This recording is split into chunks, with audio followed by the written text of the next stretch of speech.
Since Confederation in 1867, two parties have really grabbed the narrative in Canadian politics: the Liberals and the Conservatives. However, it wasn't always called the Conservatives, so I thought it'd be a really interesting idea to go through the entire history of right-leaning people in Canada. So I did. I started a series, and I made episode 1 already. This is episode 2, and we're gonna pick up right where we left off.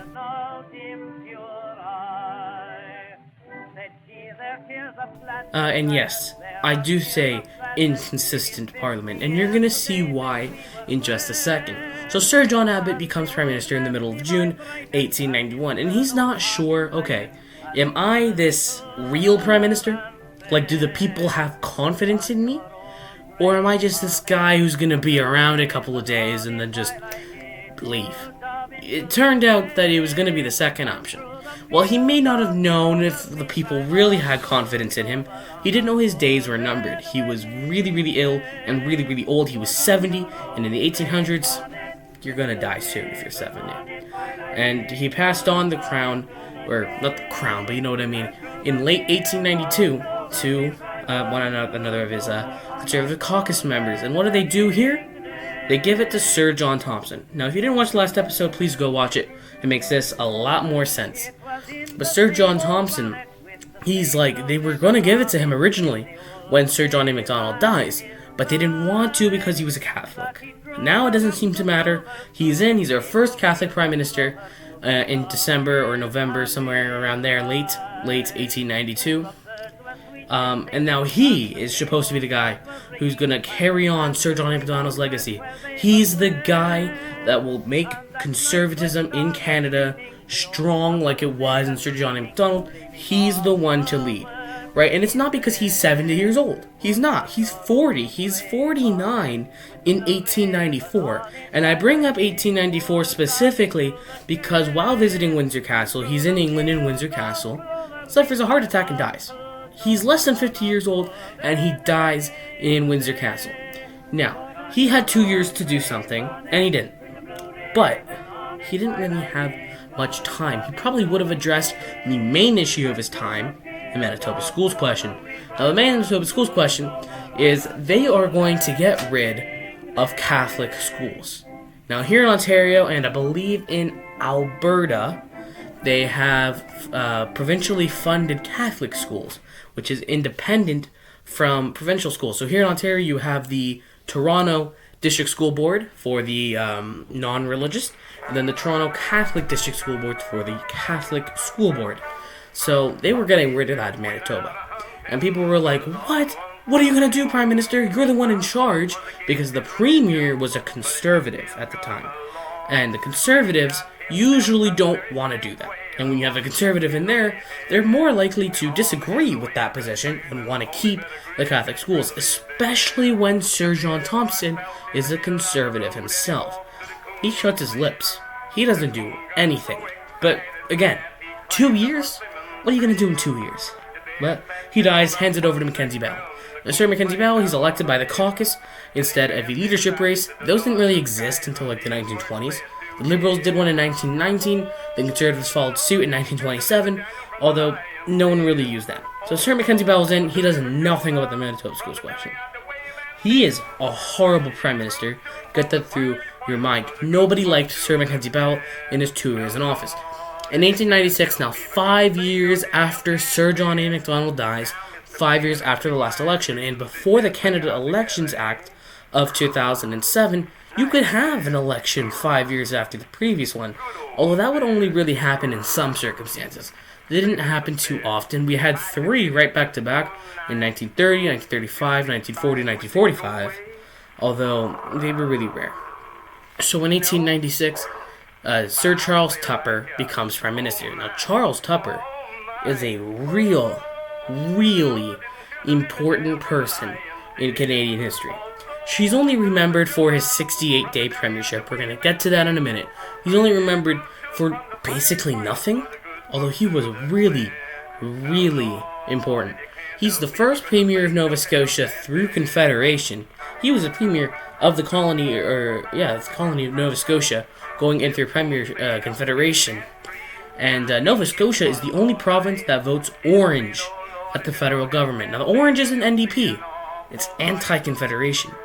Yeah, they did not like Confederation over there in Nova Scotia. Yet Charles Tupper made the decision to go through with Confederation in Nova Scotia and lead them through. He's the last Canadian founding father to have died. He's a very, very important figure.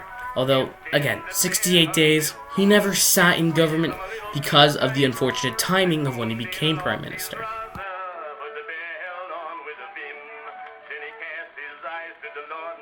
The Conservatives' absurdly long time in opposition starts in 1896 when Sir Charles Tupper loses the federal election.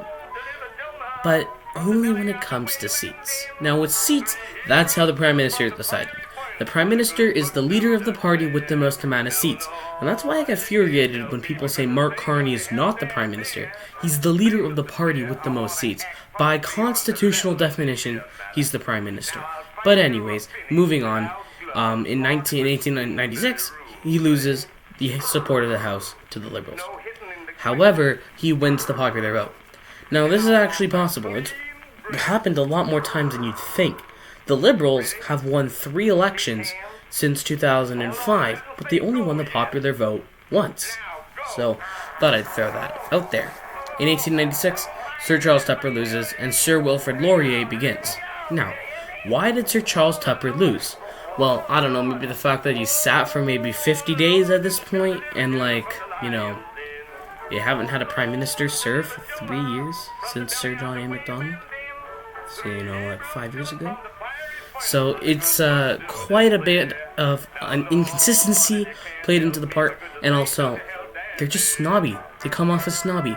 Look, we had Sir John A. Macdonald, Sir John Abbott, Sir John Thompson, Sir Mackenzie Bowell, Sir Charles Tupper. They're all sirs. That's because they think, oh look, the Conservatives are so snobby. Right? And I don't know why. Because there's Wilfrid Laurier, he becomes Sir Wilfrid Laurier. But anyways, I digress. So Wilfrid Laurier becomes Prime Minister in 1896. Now usually what this means would be Sir Charles Tupper, the incumbent Prime Minister, resigning as Prime Minister and resigning as leader of the party. Now that didn't happen. Both of them didn't happen. Sir Charles Tupper refused to accept the results of the 1896 election. He kept making appointments until the Governor General just blocked him and he was like, fine. So that's why it got up to 68. Had he resigned when he was supposed to resign, it would have been a lot different. And secondly, he stayed on as party leader because he could do that. Really, it's not the same thing as it was anymore. You could stay on for longer and longer. So that's what he did. He stayed on, and in 1900, there's a big question to be asked. Conscription or not? Sir Wilfrid Laurier had got an invite from the British government to fight in the Boer War, which is a war to put down the South African unruly rebels. That's the word, rebels. And Sir Wilfrid Laurier said yes. Now in Quebec, where Laurier is from, they strictly oppose this. But everywhere else in the Anglosphere in Canada, they're like, yeah, this is a good idea. So he's like, yo, if you think this is a good idea, okay, we could just sign you up. Think it's a bad idea, just don't come. We're not going to do conscription. Now this was such a good idea on Laurier's and the Liberals' parts that they smashed Sir Charles Tupper at the resulting 1900 federal election.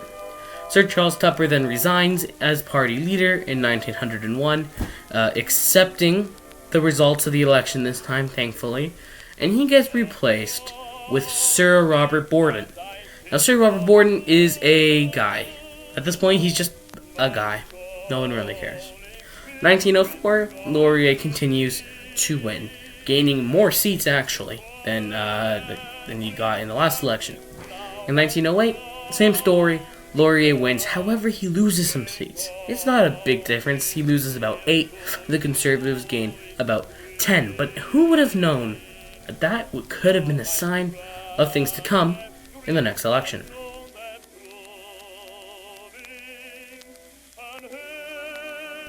Now, just before the 1911 election, there was the possibility of the United States and Canada signing a free trade agreement.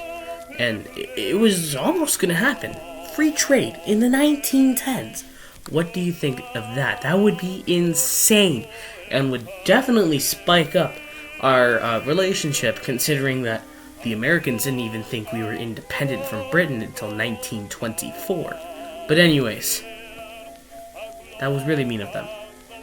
But anyways, in this election, Laurier had failed to do the free trade agreement on time, and by on time I mean by the election, and there were other things that made him look snobby, like embargo acts, which led to Robert Borden easily winning the 1911 election. Although easily is a bit of a stretch, there was some competition, although a fifth term for Laurier didn't look very realistic. Now, there should have been an election by 1916. However, there was a massive thing in between Robert Borden's premiership that delayed the election till 1917. It was World War I, come on. Really, you don't know that? You're watching a History Channel and you don't know that World War I started after 1911. But anyways, so that happened. And Robert Borden, well, he had to join. He didn't have a chance. The British were like, yo, we're going to join. Anyone under our Commonwealth realms, they got to join too. So, Canada, Australia, New Zealand, all independent countries that had to send military people to fight in the war under Britain's name. Not under our name, under Britain's name. So Australian Prime Minister Billy Hughes was all for it. He did it. He did conscription, although he failed. He actually had referendums, and he failed. But in Canada, we had an election to decide this between Borden's Conservatives and the Laurier Liberals, the Liberals who joined the Conservatives who agreed with conscription against the Laurier Liberals, the Liberals who were loyal to Laurier and opposed conscription. In 1917, the Unionists and Borden easily won. It wasn't even a question. They smacked Laurier and got another mandate for at least the next 5 years, although it only ended up to turn 4 years. Under this time, Robert Borden banned the rights of citizens from Germany, from Austro-Hungary, or from anywhere on the Central Powers from voting in Canadian elections. He banned people, he didn't like people who weren't from the same place that he was. Of course, conscription. He's made income tax. He did income. That was him. He did the income tax. Although he did give women the right to vote. Although that wasn't necessarily more him, as opposed to that just happening naturally as a thing of the times, right? Like the Americans did it the next year under a liberal government, so it would have happened anyways. But anyways, we can give the credit to him. However, in 1919, there was a violent strike in Winnipeg, and Robert Borden rushed through legislation to absolutely diminish these strikers. They were poorly affected by this rushed through law, and it had to go into effect immediately. Convenient, right? This led to Robert Borden's shameful resignation in July of 1920. I'm going to leave it here. There you have it. That is the video. You're really going to want to stick around, because next time we're going to look at what happened in between the time that Robert Borden resigned and when the Conservatives were no longer called the Conservatives. It's going to be a really interesting time, so I really hope you do stick around to watch it. Peace.